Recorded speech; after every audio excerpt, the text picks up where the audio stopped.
Hai, Assalamualaikum murid-murid Tiga Nilam. Apa khabar kamu hari ini?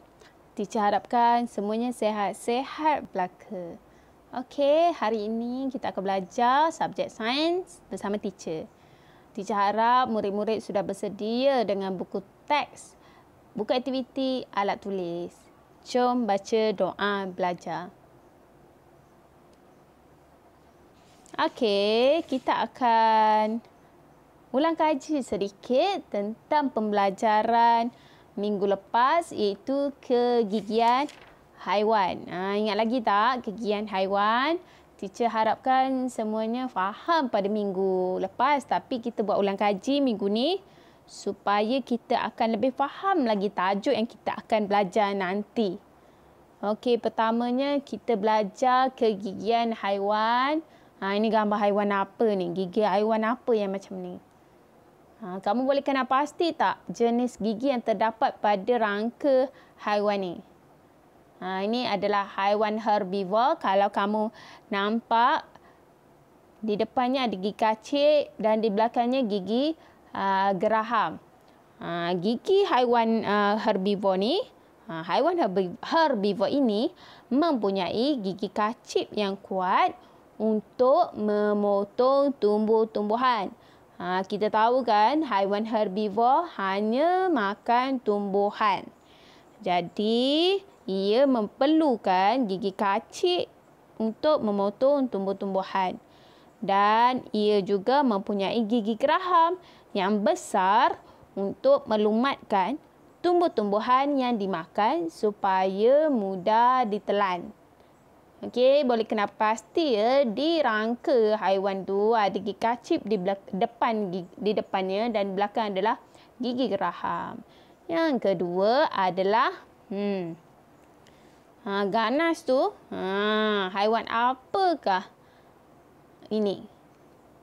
Ini adalah kegigian haiwan karnivor. Haiwan karnivor adalah haiwan yang memakan haiwan lain sahaja. Jadi, ia adalah haiwan yang makan daging. Oleh itu, ia mempunyai gigi taring yang lebih tajam berbanding haiwan lain. Gigi taring yang tajam ini memudahkan haiwan karnivor mengoyakkan daging yang dimakan. Seterusnya adalah sudah pastilah haiwan omnivor. Haiwan omnivor adalah haiwan yang makan tumbuh-tumbuhan dan juga haiwan lain. Haiwan ini mempunyai gigi kacip untuk memotong makanan. Ia juga mempunyai gigi taring untuk mengoyakkan daging dan gigi geraham untuk melumatkan makanan. Ingat ya, ciri-ciri gigi taring adalah haiwan yang makan daging. Dia memerlukan gigi taring. Sekiranya makan tumbuh-tumbuhan, memerlukan gigi kacip dan gigi geraham. Sekiranya ia makan haiwan lain dan tumbuhan, ia memerlukan ketiga-tiga jenis gigi ini. Okey. Ini adalah ulang kaji untuk minggu lepas. Dan tajuk minggu ni adalah perubahan tabiat pemakanan. Apa itu perubahan tabiat pemakanan haiwan? Maksudnya sekiranya haiwan itu herbivore, mungkin ia perlu menukar tabiat pemakanannya menjadi omnivore ataupun karnivore.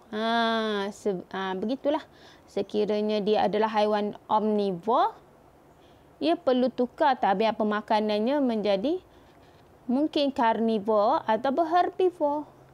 Itu maksudnya perubahan tabiat pemakanan haiwan. Okey, teacher nak kamu rujuk muka surat 67, buku teks 67.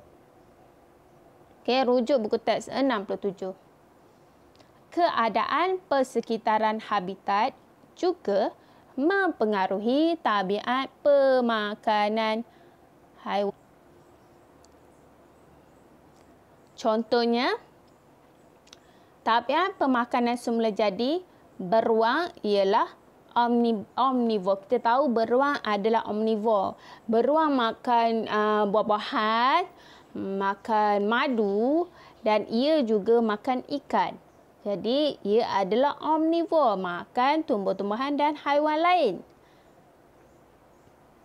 Tetapi beruang kutub, sejenis beruang, telah mengalami perubahan tabiat pemakanannya. Kenapa beruang kutub ni mengalami perubahan tabiat pemakanannya? Sedangkan beruang kutub ni, kita kelaskan pula dia sebagai haiwan karnivor kerana hanya makan haiwan lain.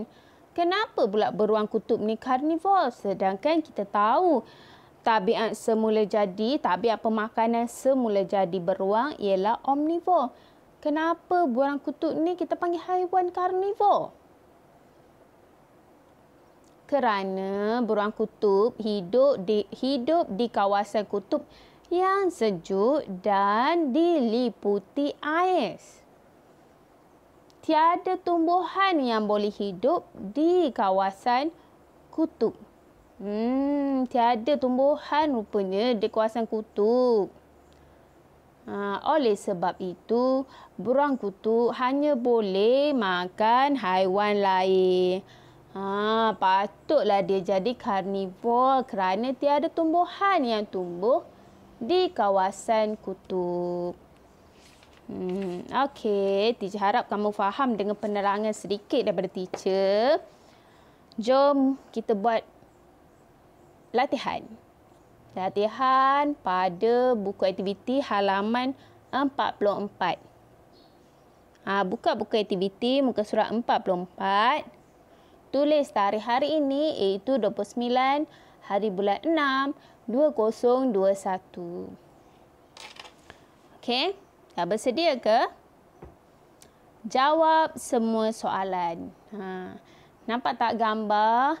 Dalam buku kamu ada 2 ekor beruang kutub. Slide teacher tunjuk satu sajalah. Beruang kutub, dia tengok ikan. Jom kita jawab soalan bersama-sama ya. Nama tabiat pemakanan, namakan. Namakan tabiat pemakanan semula jadi beruang. Teacher ulang. Kamu rujuk buku aktiviti kamu ya, muka surat 44. Namakan tabiat pemakanan semula jadi beruang. Beruang. Beruang ialah haiwan. Ya, betul. Omnivore. Okey. Yang kedua. Apakah tabiat pemakanan beruang kutub? Mengapa? Apakah tabiat pemakanan beruang kutub? Mengapa? Tabiat pemakanan beruang kutub ialah apa? Karnivor. Kenapa ia karnivor? Kerana tiada tumbuhan boleh tumbuh di kawasan kutub. Okey, faham setakat ni? Soalan 3. Ramalkan apakah yang akan dilakukan oleh haiwan sekiranya makanan tidak mencukupi di persekitaran. Teacher ulang. Ramalkan apakah yang akan dilakukan oleh haiwan sekiranya makanan tidak mencukupi di persekitaran. Apa yang haiwan tu akan lakukan? Bukannya apa yang berlaku kepada haiwan. Apa yang akan dilakukan oleh haiwan itu. Haiwan tu akan buat apa? Bukannya apa yang berlaku. Awak rasa apa? Sekiranya tiada makanan, pertamanya teacher rasalah, pendapat teacher, haiwan itu akan berpindah ke tempat lain. Ia mencari tempat yang ada sumber makanan. Dan yang kedua, haiwan akan memakan makanan lain. Seperti burung kutub tadilah. Oleh kerana tiada tumbuhan, jadi dia makan haiwan lain sahaja. Dan dia berubah tabiat pemakanan menjadi karnivor. Okey? Boleh setakat ni? Okey, pada minggu ni, kamu dikehendaki membuat satu projek di muka surat 69, buku teks muka surat 69. Tajuknya, topeng gigi di tangan. Topeng gigi di tangan. Kamu perlu buat ini. Okey? Teacher nak kamu buat dan hantar gambar itu kepada teacher. Langkah-langkah hasilkan topeng gigi haiwan menggunakan kad manila, warna air, berus lukisan, pita pelekat, pen penanda dan gunting. Okey. Bila letak gunting dia tulis awas. Kamu perlu berhati-hatilah. Teacher nak kamu buat ini, dia bagi contoh kegigian gambar gigi buaya, gigi monyet dan arnab. Pilih satu saja. Sekiranya kamu tak nak buat gambar 3 yang haiwan ni, kamu boleh buat haiwan lain. Ini yang teacher nak tunjuk contoh. Yang ni ada contoh hasil aktiviti yang ada kawan-kawan kamu di sekolah lain yang telah buat lah. Okey. Ni dia buat topeng gigi buaya. Di jari dia. Bukan di tangan, di jari. Okey, ini arnab. Dan ini pun arnab. Cantik arnabnya ya. Teacher nak kamu buat, ambil gambar, hantar kat teacher ya. Contoh ni. Ini contoh teacher bagi. Kamu buat, hantar kat teacher. Okey, boleh ya? Ni muka surat 69. Okey, itu saja daripada teacher pada minggu ni. InsyaAllah minggu depan kita akan jumpa lagi. Tajuk baru ya minggu depan insyaAllah, tumbuh-tumbuhan. Okey, sehingga kita jumpa lagi. Sekian, terima kasih. Assalamualaikum.